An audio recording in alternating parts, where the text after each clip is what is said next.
Good afternoon.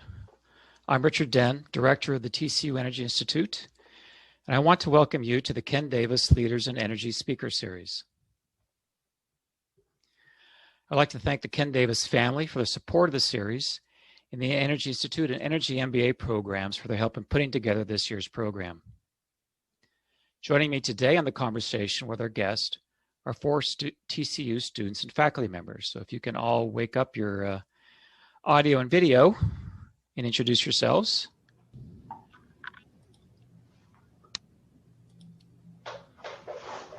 Hi, so my name is Ahmad Adianju, currently studying my Bachelor of Science in International Managerial Innovation, minor in energy, and I'm an undergraduate. Hi, I'm Jenny Whelan. I'm currently studying my Energy MBA at TCU. Hello, I'm Dr. Isaias Gabriel-Michael. I'm an assistant professor at the Department of Geological Sciences. Hello, I'm Gehendra Karel, assistant professor of environmental sciences at TCU. I was born and raised in Nepal and witnessed some of the issues that we saw in the movie. There were times when there was more than 18 hours of load shedding a day when I was a student. And of course, things have changed in the past few years or so in terms of public access to electricity and energy in Nepal. And looking forward to this discussion today. Excellent. So that's our panel for today. If any of you in the audience have questions for our guest, there's a Q&A button down at the bottom of your screen that will allow you to submit questions that we will compile and get to as time permits. This year we'll be focusing on raising awareness of the global issue of energy poverty. There are an estimated 800 million people who do not have access to electricity, and more than 2 billion people who rely on soot-producing fuels like wood and dung for cooking and to heat their homes. Our guest today is Scott Tinker, Director of the Texas Bureau of Economic Geology and CEO of the Switch Energy Alliance. I'll give you a little piece of trivia here today. Both Scott and I are alums, so to speak, of Marathon Oil, although we didn't overlap. Scott's film that we're going to be talking about, discussing with him today, is Switch On. And I think it does an excellent job of highlighting the issues of energy access, reliability, and clean cooking in developing countries. Welcome, Scott. So I'm curious, how did the state geologists of Texas become interested in energy poverty? Well, thanks for the welcome, and it's really good to be here. I really appreciate the invitation and glad to be joining you today. It's a long trajectory, I guess. I was actually in the oil and gas business for a lot of years, 17 years, and I came to UT 21 years ago at the Bureau and got quite interested in global energy along the way. In doing that, we made our first film, Switch, with Harry Lynch, who's the partner in all these things of mine. He's a filmmaker, director, and producer of all things Switch. So we made that film, Switch, where energy was the star, and he went off and did some really cool things on mental health over the intervening years, and I kept blathering on about energy and realized that our first film had left out about a third or more of the world, those who didn't have much energy or any energy at all. So I got back together with Harry and I formed a 501c3 and we decided to make another film and do a bunch of other things as well, which we might talk about if we have time, but that really looks at the great challenge of energy access or energy poverty. And depending on some places, energy inequality, depending on how you look at that. So that's how it was the progression for me, and here we are. You know, we took 3 years and filming and post-production and released the film this year.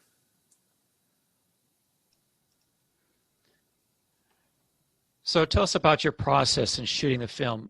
How did you decide what issues you wanted to highlight and where to film? Well, that's always a great challenge with any documentary film. There's so much stuff and you have to figure, what are the highlights? What are the real issues? What's the meat of the issue? We make our films kind of in what's called the old school style. We don't pre-script them, have ideas, but we go out and film, usually for over a year, and then learn along the way, asking questions and exploring and starting to think about things, and that leads to other film opportunities. And you get all that gathered and come back into what's called post-production. And that's where the story with the editors starts to take shape. They edit out things and find things that are interesting and start to put together scenes and eventually acts that make sense. And Harry and I get involved and banter about the story. We're always trying to make sure anything we do is nonpartisan so that it really represents kind of an apolitical view, pros and cons of things. So the story took form over a long period of time. We actually had a couple theatrical screenings where we invited 50 or 60 folks from different walks of life, filmmakers and students, high school students, local community people, educators, etc., industry people. And then we had them fill out forms and surveys about what they saw, and that helped us continue to refine the story that we wanted to tell. So throughout that process, we really decided that there were three big areas of energy access or energy poverty that we wanted to focus on. That was the indigenous or rural, last mile, off the grid kind of challenge. The challenge of under the grid. So electricity's over there, but you can't get it or you can't afford to get it.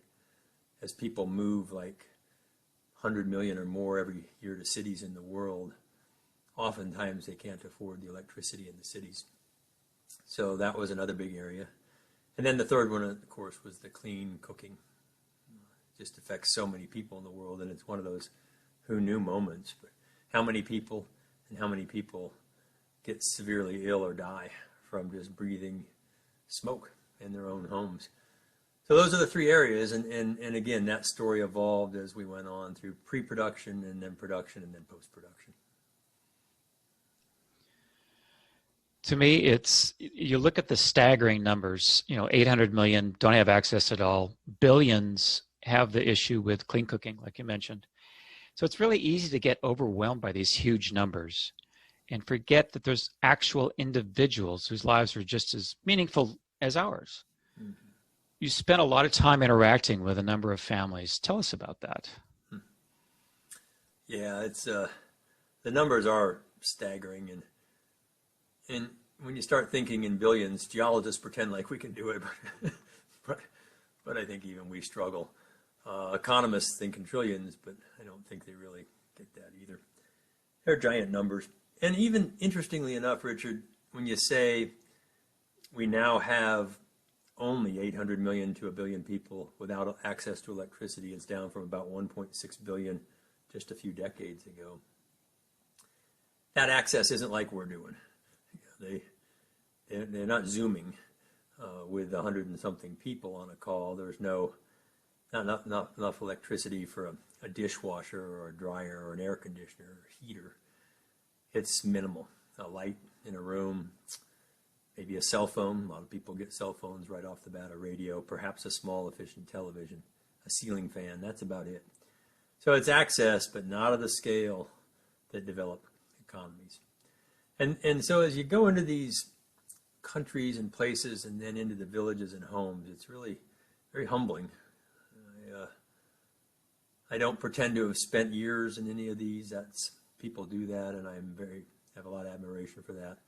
But weeks, and I begin to know the people, the families a bit, and realize, on a one-on-one basis, just how warm and wonderful humans are to each other, and how undemanding people are, and how much they appreciate things that come to them that they haven't had before. So, a few examples. Sanakanchi in Nepal, with her 5 children, and just living in what we'd call extreme poverty, $3 or $4 or $5 a day,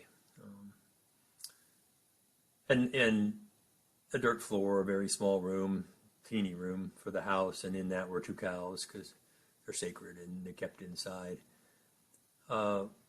Just getting to know her a little bit and her kids over that week, and the simple things that they appreciate and enjoy is remarkable.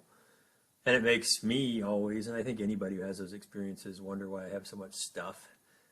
But then you can't feel guilty about that. It tends to make me also want to say, why is it that this exists in the world today? Why is this disparity here? And that's where energy plays such a big role. The people that we met that had been moved from upstream in Ethiopia above the Grand Ethiopian Renaissance Dam to downstream, the villagers there, that was remarkable. The man was about my age, the grandfather, with his lots of kids and then grandkids, lots of grandkids.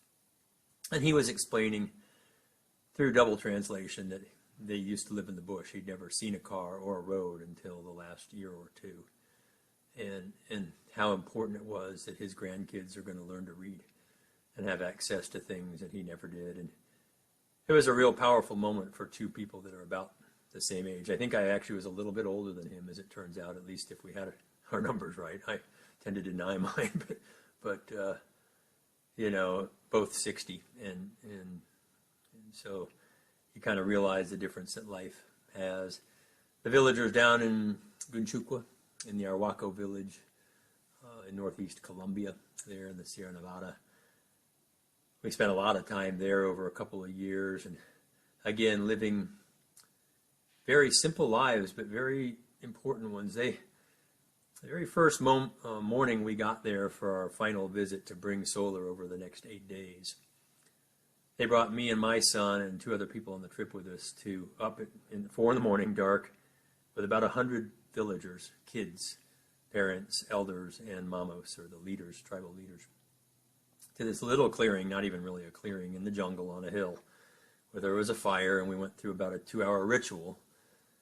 And then they explained to us their concept of sustainability, and they told us nobody outside their tribe had ever been there before, but we had gone through a bunch of initiation, and they trusted us, and they had a document written for me to sign that committed to preserving global sustainability. And, I don't sign anything I can't try to honor. So I couldn't sign, I couldn't commit to global sustainability.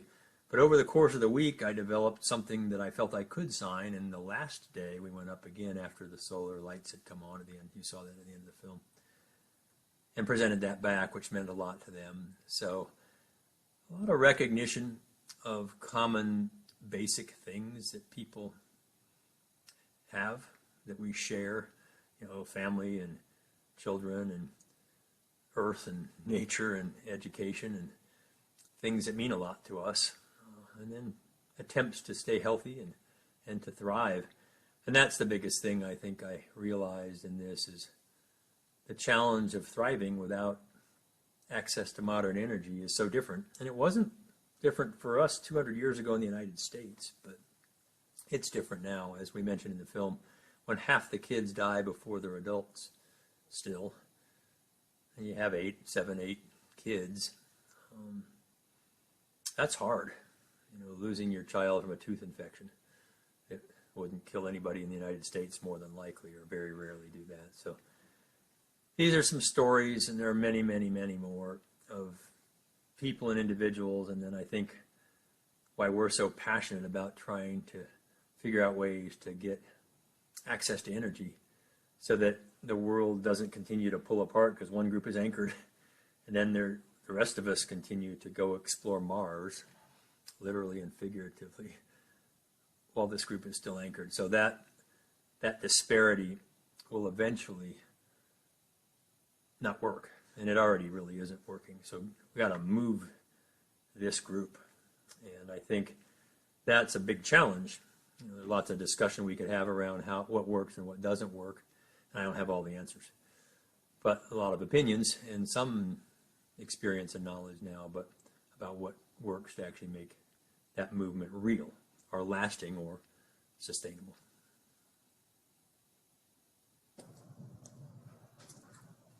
Dr. Tinker, our next question is, in the film, you met with groups of indigenous people in Colombia and Africa. They seem to have a very different reaction in regards to their access to electricity. Could you explain your experience and how that differed? Yeah, it was. And even though, and then you saw in Vietnam as well, when I asked if they had electricity as kids, and they started laughing. Of course we have electricity. And the real translation of that was, we're not Hicks. We didn't put that in the film, but in Vietnam, that's what they said. What do you think, we're Hicks? You know, of course we have electricity. We've had coal for a couple generations now. In Africa, it did vary quite a bit. The reaction to that when I would ask that question, like the leader from Kenya Power said, no, I didn't. Until high school, I had no electricity. We had no way to read at home, etc. Same with the young man, Isaiah, who was the Maasai traveling salesman and selling solar systems with M-Kopa to Maasai tribal people. You know, of course, he didn't grow up with any electricity. But the access to it now is something that they are so in need of and wanting. Okay. Now in Colombia and South America, it was a little different. They knew they needed it, but mostly because their young people weren't coming back. They were leaving and not returning to the village. And so culturally, they wanted to maintain their tribal cohesion and culture and knew they needed to begin to have access to lighting at night. They're mud huts and thatched roofs still, but lighting at night and a ceiling fan and a refrigerator freezer for vaccines and other things. So I'd say it was a little more reluctant acceptance of what was needed. And then the kinds of electricity. There's a beautiful river there that we did the baptism in and swam every day, but they didn't want pico hydro. There were actually electric wires a few miles away. They didn't want to tap into that electricity. That came from a different source that wasn't part of their culture. They didn't want wind. So photovoltaic solar was the only thing that they would accept. And that's fine. That's what we put in. Although there were other options to that. So everybody has a little different reaction. I can tell you one thing that happens, though, every time. What do people get first in the whole world today when they get a little electricity, like a 40-watt panel on a roof? They get a cell phone. It's ahead of anything else. And it starts to allow for the kind of communication that we tribal humans like, but it also increases the awareness of what the world is like and what it's doing. And that awareness begins to change things. And I'm not saying all these cases are for the better only. I had moral struggles for sure, still do, about some places that I think were quite in balance with themselves and their culture and their nature and nature itself, but have said it's too disruptive to have all of our young people leaving. So it's not without challenge. It's not all positive, but I think overall, again, when you can begin to read, when you can get vaccines, when you get clean water from a pump, from a solar panel instead of a 3-mile walk, when you start to be able to grow food, when the rights and freedoms of women are better addressed because they're differentially disadvantaged. Women are going for the water. They're cooking indoors with fuels. They don't get to go to school sometimes when the men do, et cetera, et cetera.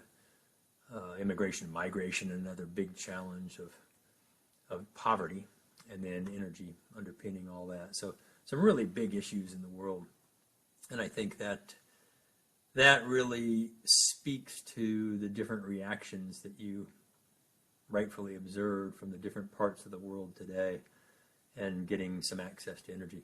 The great challenge, of course, is once you start down the road, as I mentioned earlier, it's not the kind of electricity that you and I have. So you go from a distributed renewable system, for example, or perhaps distributed other kinds of distributed natural gas or nuclear, like a small modular reactor potentially coming, things like that, to grid, connection from microgrids to larger grids to eventually regional grids that connect big power plants and other kinds of sources, and power plants of all kinds, some that are thermal and some that are motion, to make things stable.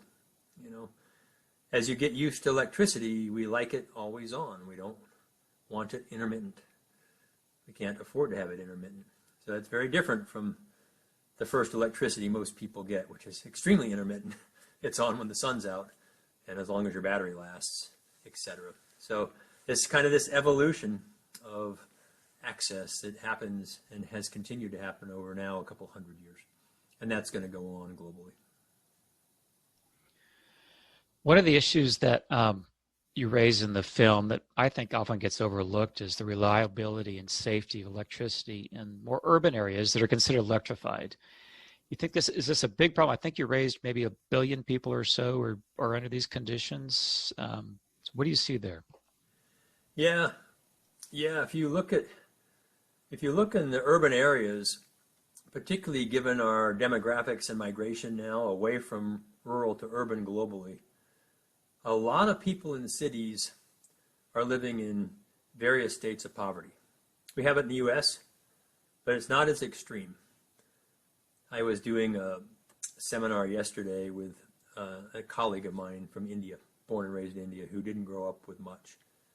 And we were describing, I've been to India a few times, what severe poverty looks like. And it's hard to describe it. You know, it's hard to describe it without actually getting kind of emotional about it when you see it. So when you think about cities in the world today, which in developed nations, over 80% of us live in cities now. In developing, it's only 30%. So you see China and other countries moving to cities. India, not yet. Still 35%. So 2/3 are still rural. It doesn't mean you get wealth when you move to a city. It just means you have access to the kinds of things that others have. But there's a big gap, or maybe better described, transition from getting there to having access to, including affording, the kinds of modern utilities that we all enjoy. And that's a challenge. That is at least 1 billion people that are living that way today. And they're juxtaposed with those who have it. So if you drive, like I've done several times, from the airport in Cape Town, South Africa, to the downtown, you pass a major slum, and there are signs on the freeway, do not get out of your car if it breaks down. And you see on the roof antennas for televisions, but it looks like the favelas outside of Rio de Janeiro, if you've been there up on the hillsides. They have the good views, ironically, it flips from the U.S., but you know, pretty extreme poverty. There's wires everywhere. A lot of it is stolen electricity, just like in Kibera outside of Nairobi that we featured in the film. It's stolen electricity, so it's dangerous and sold by the groups that are in power in those slums. But it's not safe. The wiring isn't good. It's often ungrounded. The people who sell it are often requiring payments that not everybody can make, so you get, held over a barrel, if you will. There's a huge challenge in all of this, and corruption is one of the biggest inhibitors of access to energy in the world today. Corruption at all levels. That Grand Ethiopian Renaissance Dam is a multi-billion-dollar project. It was a sole source bid to a dam maker from Italy. It was not competitively bid. And it's a beautiful facility, but, somebody was getting something there at one level and another and another. So every time I show this, I have people, particularly young people, come up to me passionately and write me from Africa and Southeast Asia, the Middle East, South America, even parts of North America, and Eastern Europe, and say the corruption prevents this. How are you going to fix that? And of course, I don't have answers, but I do believe that education, which we're all involved in, is a step towards addressing corruption, because we all become educated, begin to understand things, you begin to have opinions and want to be engaged in the local political process, and maybe even get to vote at some point. And it starts to change the dynamics of a lot of these autocracies. And they are autocracies. They are run by a leader who holds countries strongly. So I don't put it on communism or socialism or democracies that way. You can have autocracies in any of those systems, although they tend to be more prevalent in some than others. But it's a real challenge. And so distribution of electricity and corruption are some of the big inhibitors for that, particularly in the urban areas. Trends are good, though. You know, I think you start to see the stepwise progression that goes on when you have access to these things, and it matters. Just from that light at home and ability to read at night on up, okay, it matters.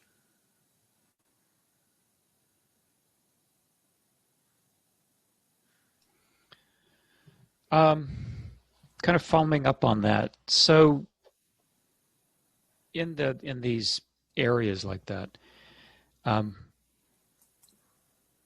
we see a lot of coal being used.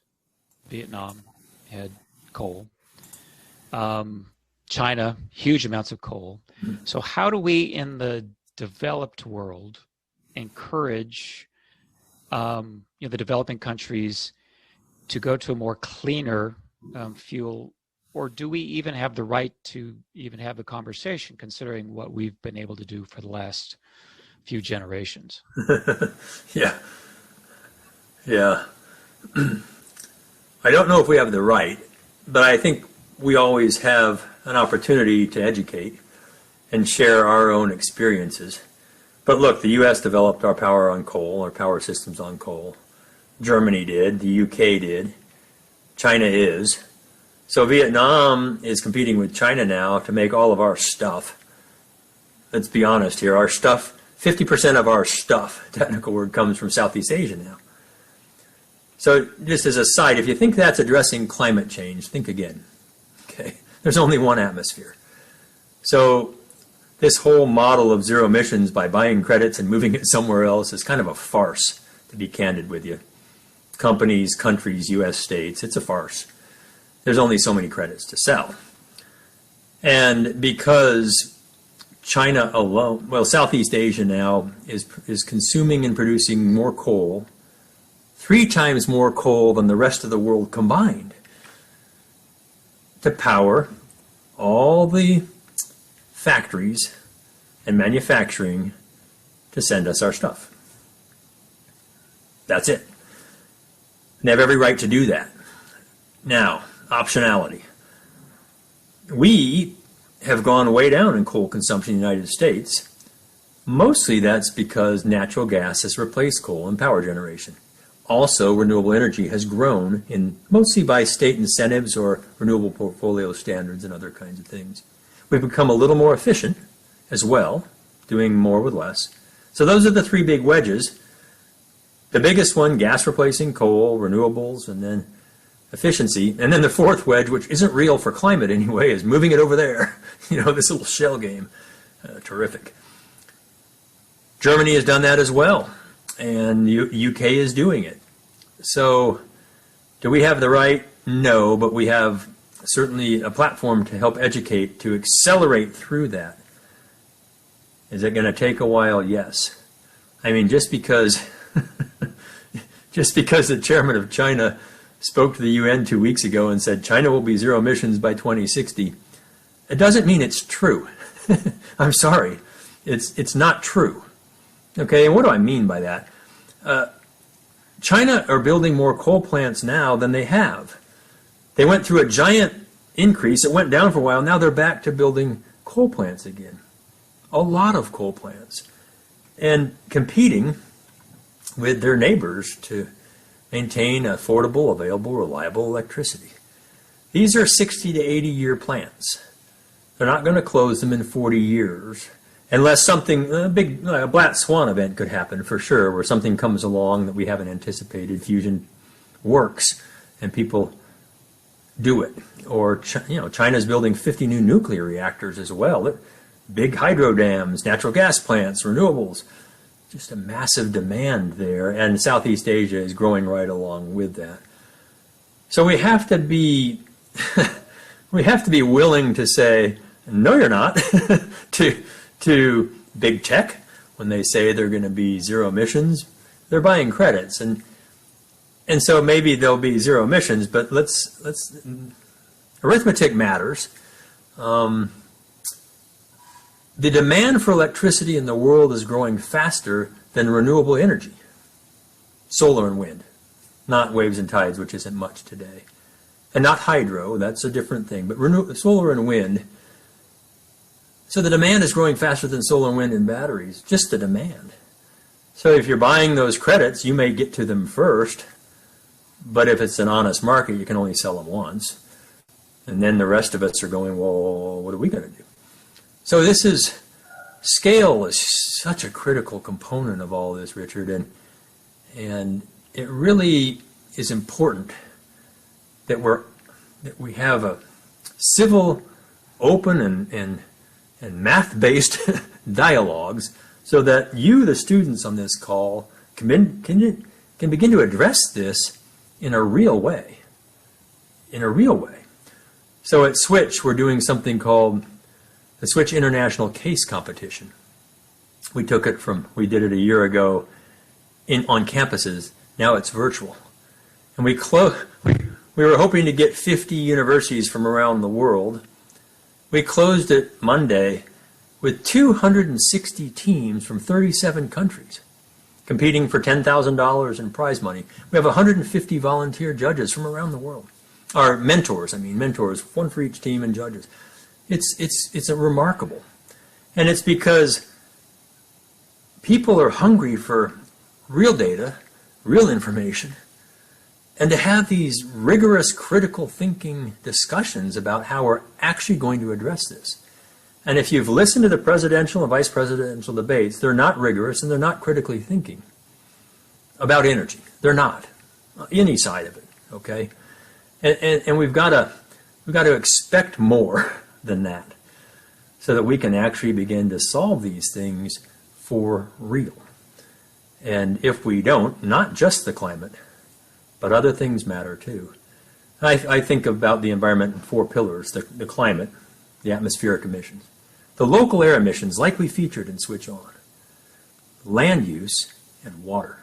Those are the 4 pillars of the environment. And no form of energy at scale is perfect for any of those, for sure. Some put out a lot of atmospheric emissions. We're pretty familiar with those. Others consume a lot of nature. The mining and the manufacturing and the landfill disposal of batteries and solar panels and wind turbines, because these collect low-density energy. So these simple machines, panels and turbines and batteries, to collect the sun and the wind, which themselves are renewable, the sun and the wind, but these simple machines, they're mined, they're manufactured, and they're put in landfills, and then it happens again because they wear out. So that's not renewable. It's just a different way to take Earth resources and collect energy. We gotta be really candid about this so we can think about what makes sense in the future. Otherwise, we're on this good and bad, clean and dirty mantra, which doesn't work. Okay? It polarizes us, and it doesn't work for any component of that whole energy system. And I get accused of all sorts of things when I give that little 3-minute speech in some form, and that's fine. You know, I'm happy to take that and then have a civil conversation with you about those topics, because they're so important as we go forward. And coal is the biggest one. So back to your original thing, how do you accelerate through that, or how do you share that? You give optionality. What are the options for Vietnam? Well, they built all the hydro. And it's a long, narrow country, about 1,000 miles of jungle on the coast. They're not going to cut down the jungle to put up solar panels and wind turbines. It's not going to happen in Vietnam. So they're looking at natural gas, coal, and nuclear. Nuclear is pretty dumb idea there. It's kind of near the ring of fire. There are earthquakes and tsunamis, like in Japan and New Zealand and other places. Coal they're doing. They have a lot of it. Natural gas they could do as well. They can't develop their own as much, but those ports that are moving coal all around the country could bring in LNG. So there's some options there. Lower emissions, sulfur, nitrogen, mercury, particulates are all much better with natural gas than coal. It's not perfect, but way better. So, you know, you can start to talk about some of these. India, it's vital that India has this conversation. We were just creating a set of questions for another thing we're doing in Switch called the Switch Classroom for high school AP environmental science classes. 600 teachers have already signed up. And I made a graph of the coal use of China, the US, and India. And the US and India are way lower than China.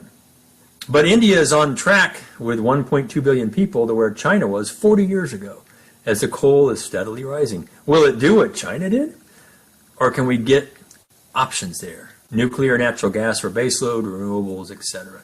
So these are vital conversations to be having today, but in an honest way.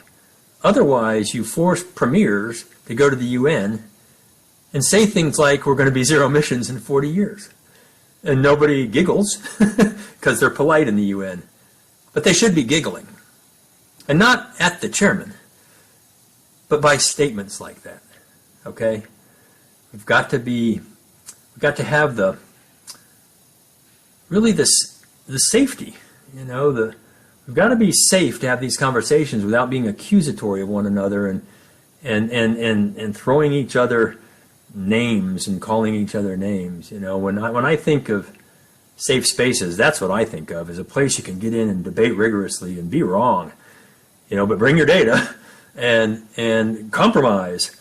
And that's okay too. Those are really what's so important to this conversation. I'm sorry I've talked so long on that, but that coal conversation is a vital one for the world today.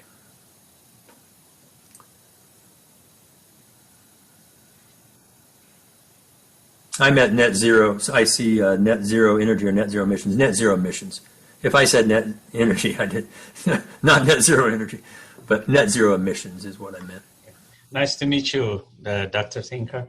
And I must say, this is a very important topic. I'm from Ethiopia, so I understand how this problem is. Even though I was born in the capital, I have traveled all over the country, and I have seen how serious this problem is.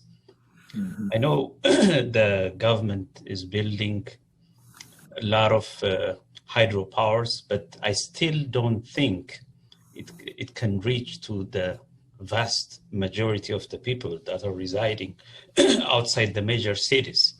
So what I see forward is the approach that you have shown on the movie. That means going to the locals, not waiting for the coming from the government side. I mean, it's not even feasible. I mean, how can the government can reach out to such majority areas? So I don't see it. It's possible, but it might take such a long time. So my question is, how can you scale the approach that you proposed in the movie? How can you scale it so that it can reach to a wider population? Yeah, it's interesting, and I appreciate that. And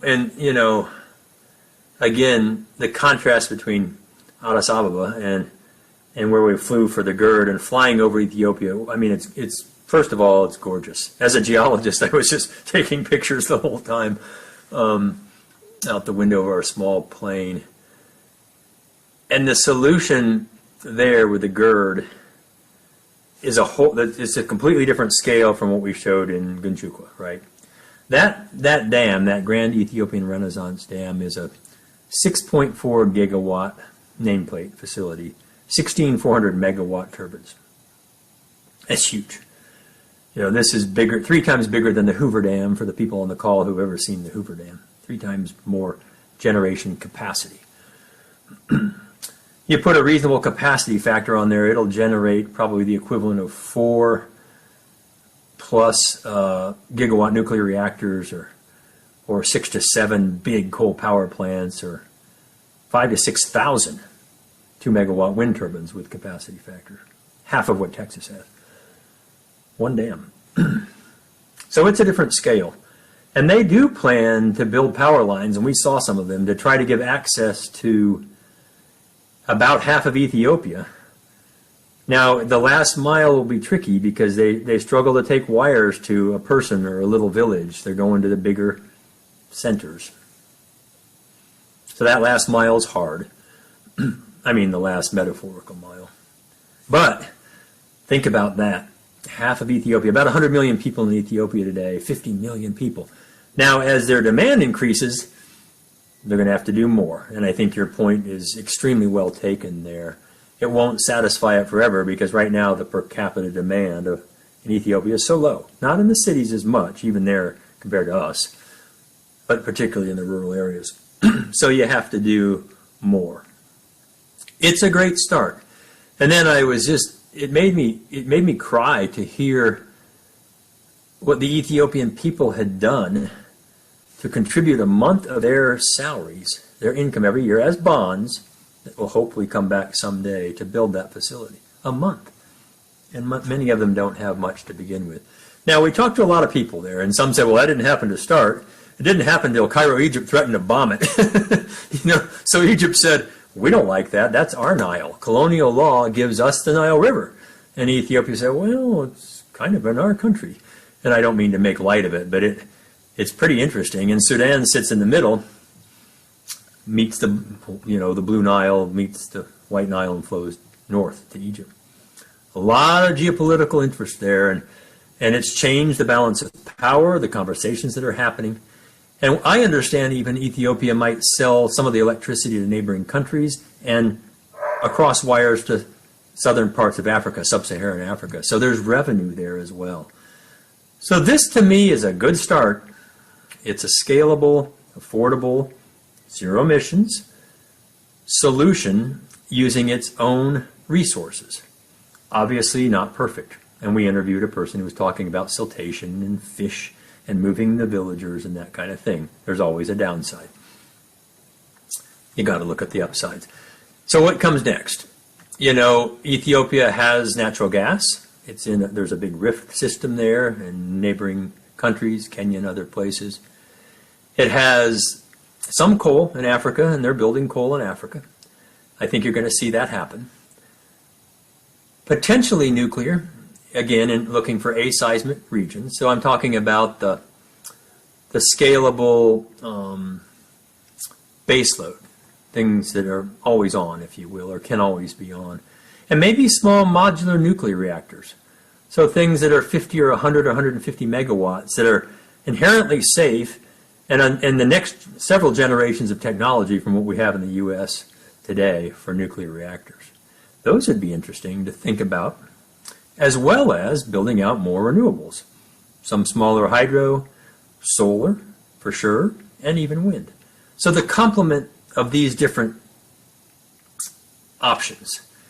And boy, when you start to get options, it's good. In any portfolio, stocks or real estate or energy, options are good. Because then you can balance them off against one another for the purposes and needs that are needed. And they're more stable because you control a broader array of things that could happen, from big storms to fires to earthquakes, natural disasters of other kinds or human disasters. Optionality matters. So I don't see this playing out the same around the world for sure. The world has different resources. The world has different politics, different governments, different educational levels. So it's going to play out differently around the world. And we're concepting our third film right now called Making the Switch. And it's probably going to be where we look at 3 or 4 parts of the world and this energy transition and what it really means and how it happens. And it's a very different transition than the thought of switching from oil and gas and coal to non-carbon fuels. It's not really about the fuels, it's about the emissions of those fuels, and those need to be brought into check. But we're not going to get rid of coal and oil and natural gas. I mean, Russia won't do it, China's not going to do it, the Middle East isn't going to do it, Africa's not going to do it, South America's not going to do it. And these are all the emerging economies, because they wouldn't be left with much. But you can clean up those emissions, and there are things to do about that. And then also other fuels that aren't fossil related. And that's going to vary depending on what everybody has and are able to do. There's a reason China can build 50 new nuclear reactors and we can hardly build one. Or a 26 gigawatt power plant called Three Gorges, which is the largest power plant on the planet. And they moved 1 million people out of that valley, 1 million people, to build that big, big dam. China, there's some advantages to communism, okay? And there are some disadvantages. But an advantage is the government says do it, they do it. And hopefully they're right. Governments aren't always right. So a lot of talk here, but I think I really appreciate your experience and where you've come from and the recognition that as it grows, it's going to take more. But again, I'm so excited for the village we visited there where you're going to see in a deeper dive on the episodes. We made 7 episodes from Switch On. Again, I think I mentioned that earlier, where we shot 500 hours of film and for a 79-minute movie. So we're diving deeper into each of the stories, 20, 25 minutes. I just recorded the voiceover for 8 hours today. It took a long time to make these. But you're going to see in those episodes the positive aspects of having a school and a little police and a market in the village that's downstream from the GERD in Ethiopia today that was not there before, and the positive aspects of that. When I asked all those young kids who were there, and they were probably from 7 years old up to 13 or 14, maybe even 15, I asked them what grade they were in the new school. And every one of them said 2nd grade, because they'd never been in school. And so they all started together in the 2nd grade. And again, there are things that I heard and that I had to think about several times. What do you mean you're all in 2nd grade? Of course you are in 2nd grade. But it'll be fun to watch as they grow and get access to education. Really something.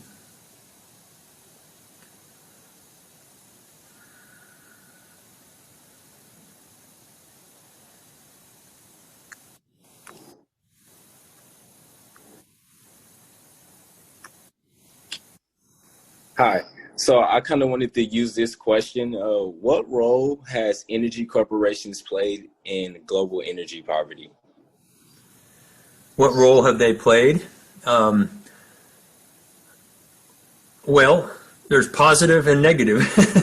So I think it's mostly positive. Global energy corporations, which include, of course, coal companies, power companies, nuclear companies, oil and gas companies, now solar and wind that are growing bigger and bigger, and in geothermal a little bit, other renewables, waves, tides, etc. Mostly positive. To come out of energy poverty, you need energy, and corporations are the ones that, for the most part, deliver that. Now, some countries, it comes from a country company, if you will, so let's call that the public sector. But most are private sector. And so it's a very positive one. Now, could they invest more? Of course. How do you help provide access? How do you help with inequality? What are the things you can do in severely energy impoverished regions in terms of infrastructure that can help not just with access to energy, but what that energy then does for people? So I think companies, corporations, industries are starting to understand that more and investing in that. Some have done a pretty good job on a company basis, but as a whole, they're starting to understand that better. And then the partnerships with governments, how those play out. It was really subtle and Switch On for those of you who saw it. We didn't want to hammer it. But if you watch closely or go back and look, you'll see that we featured what we would call micro markets almost everywhere. Right? The woman selling electric cooktops in Nepal. In Gunchukwa, that refrigerator, they're selling popsicles now to try to save enough money over a decade to replace the battery. In Kibra, outside of Nairobi, there are lights at night in the streets. The markets are open later. It's safer. The schools. So you can facilitate the growth of business that wasn't available without electricity before. Sewing machines instead of sewing by hand and other ways. And in several other places. So we featured these micro markets. And that, I believe, is what can be sustainable. It's tempting to go in with aid and just help do something, and then you feel good and you leave and they say, what the hell is this? And it breaks and it's done.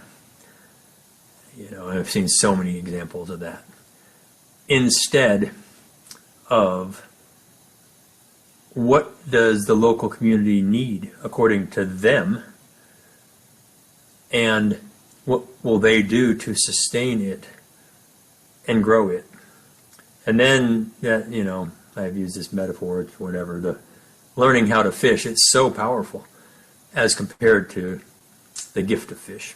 And those markets matter. So the corporations, if you will, are the ones that grow up. M-Kopa in Kenya, that didn't exist not very long ago.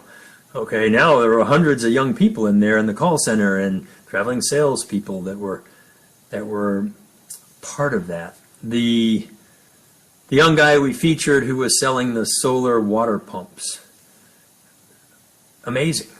And he feels that Africa has about half of the world's fresh water and aquifers there in terms of aquifer fresh water, if we could just access it. So all these micro markets are forming, and that's the corporations that then will become sustainable as they go into the future. It's a positive, a virtuous kind of cycle that goes on. It's tempting to think of corporations as bad and negative, and you hear it a lot, and particularly oil and gas companies or coal companies, all bad and dirty. But I tell you, I'm going to be a little black and white here myself, and I try not to do that.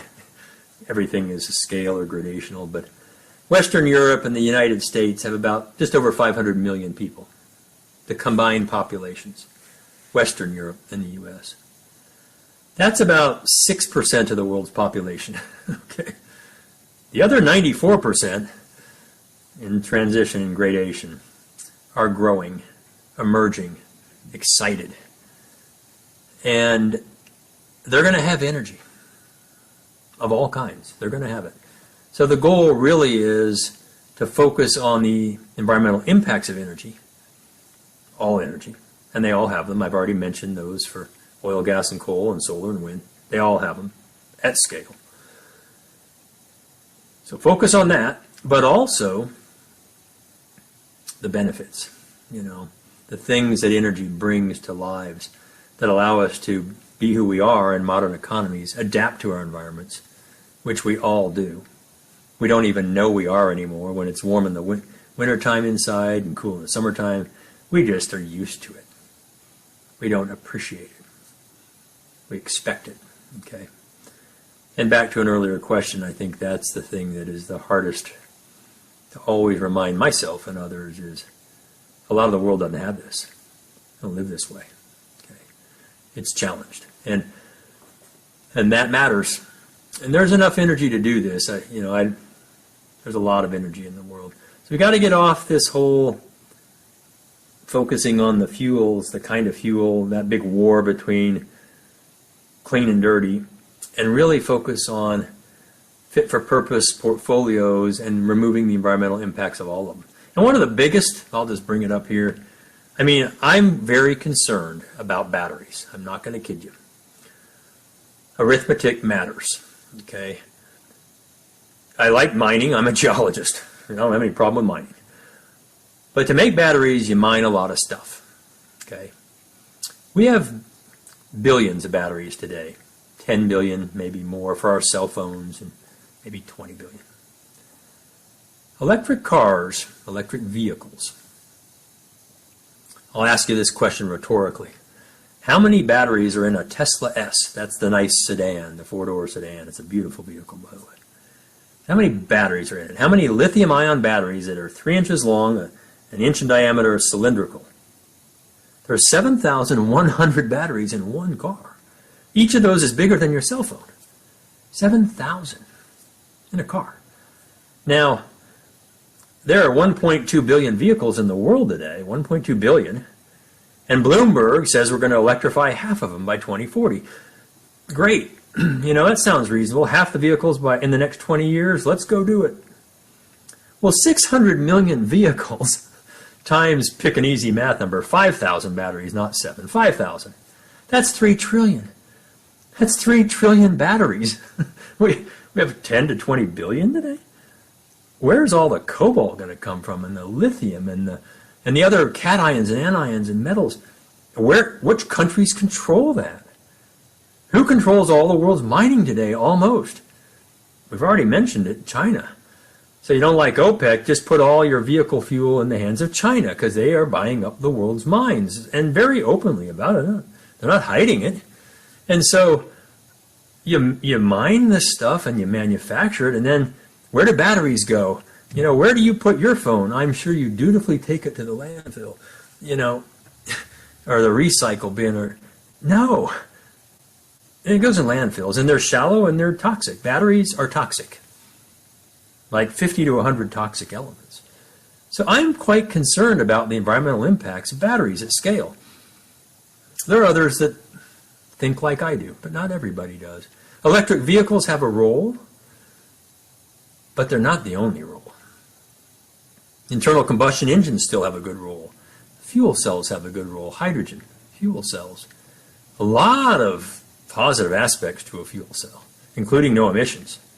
So it's like the battery that way.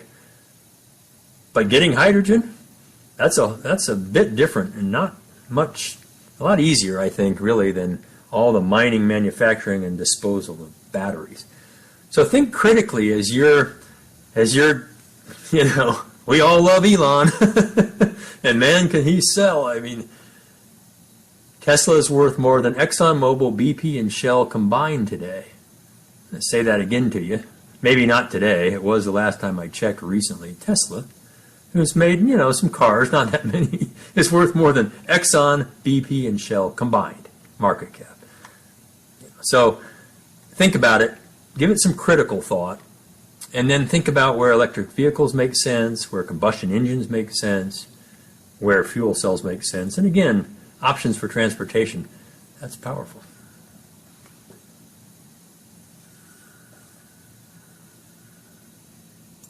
Dr. Tinker, my question is about energy poverty and climate change in the context of hydropower in Nepal. In Nepal, almost 100% of electricity is from hydropower. There are thousands of micro hydro projects funded by World Bank, and they provide energy to about 1 million people in rural Nepal. Mm-hmm. So all these projects are based on the snow-fed runoff river schemes. So given the anticipated challenge of climate change with seasonal rainfall pattern, unpredictable and snowmelt, do you think developing countries like Nepal are prepared for this kind of challenge, and then not going back to the energy poverty of last few decades or so? Yeah. I don't know that anybody's prepared for it, and I think we're trying to get prepared. And that's from developed all the way down to developing. The impacts of climate change are going to vary geographically, for sure. Not all bad. Change is never all bad. There are going to be places that are advantaged by increased rainfall, others that are severely disadvantaged. Certainly coastal cities, coastal island nations, etc., with continued sea level rise, and that may accelerate at some point. Right now it's just steady rising, but may even accelerate. And other kinds of things, whether storm intensity starts to really progress, etc. So with the melt from the Himalayas and the beautiful mountains when we were there, it's phenomenal. And hydro as the main source. I think Nepal needs options. It needs to add to its portfolio of energy options, and it can. It's not limited only to that. And you saw India sending natural gas for LPG and clean cooking, but there's other sources of natural gas as well. I hope it's not coal. There are potentially places in Nepal, though it's pretty active seismically as well, where you might be able to do some small modular nuclear reactors. And then growing a broader solar and wind portfolio would be helpful too. So it has to, like most countries, they have to think about the mix of options, and then where they can access those options as they go forward. I wrote somebody from India who got onto a switch, and she wrote us and loved it and was spreading the word around India recently, lots of universities. And I asked her that very question. I said, to the rural Indian, and there are over 1 billion people in India, 1 point something to about half of them still don't have much electricity or any. I said, does access to energy or climate change? What's most on their mind? And I got back this long thing, which I read over and over. And it said energy, of course, is the thing on their mind. They all think about the environment, but climate change is a distant second and impacts to the people who don't have much today. So therefore it falls to those who have a lot to think about it as well. But as we think about it, we have to be very cautious not to impose our solutions, which have already gone through all of our transition. Because you could end up hurting the very people you're trying to help more than you would otherwise. So I want to see people in Nepal, which on a per capita basis is extremely low economically still, rise with energy and all the things that energy brings. It's not going to be perfect environmentally, but here's the trick. And if you haven't read Michael Schellenberger's new book, I recommend it. Apocalypse Never. He was a hero of the environment, worked in a couple Democratic administrations, passionate about climate change, led a lot of the climate change conversations, really. Oh, and he calls them now alarmism, climate alarmism, his terms. And he's written a wonderful, extremely well-referenced book, 100 pages of detailed Science and Nature article references in it, about his feelings now about the impacts of climate change and where they matter and where they don't matter as much as is being portrayed. He's not the only voice, but it's an important voice because he came from a very different place.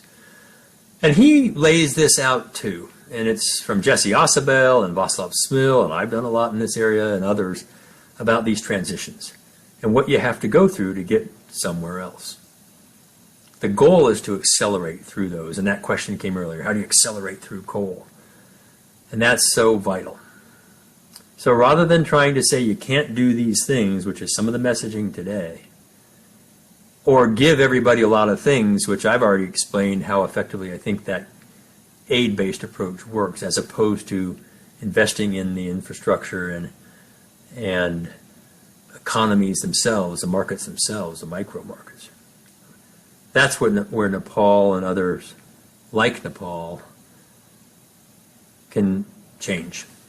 And I think it's very powerful, a very powerful potential there for a mixed portfolio of energy. And then these neat transitions that are led by Nepal, like Ethiopia is leading its own, like Vietnam has led its own, like Bangladesh has now led its own. You're seeing this across the world. The emerging economies are really taking this opportunity to advance themselves, and that's powerful. Well, thank you, Scott.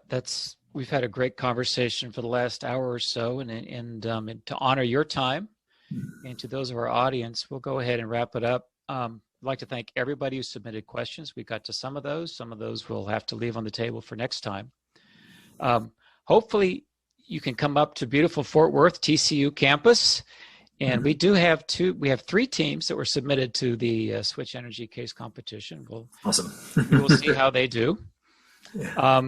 So, and then kind of dovetailing on the whole issue with the batteries and the mining, our next speaker, which is in November, we don't have the date set up, is Ashley Zumwalt Forbes, who is head of Black Mountain Metals here in Fort Worth. So she's going to talk about, so she's also on the platform of energy poverty and women in the energy workforce, and of course, and what they're doing at Black Mountain with heavy metal mining.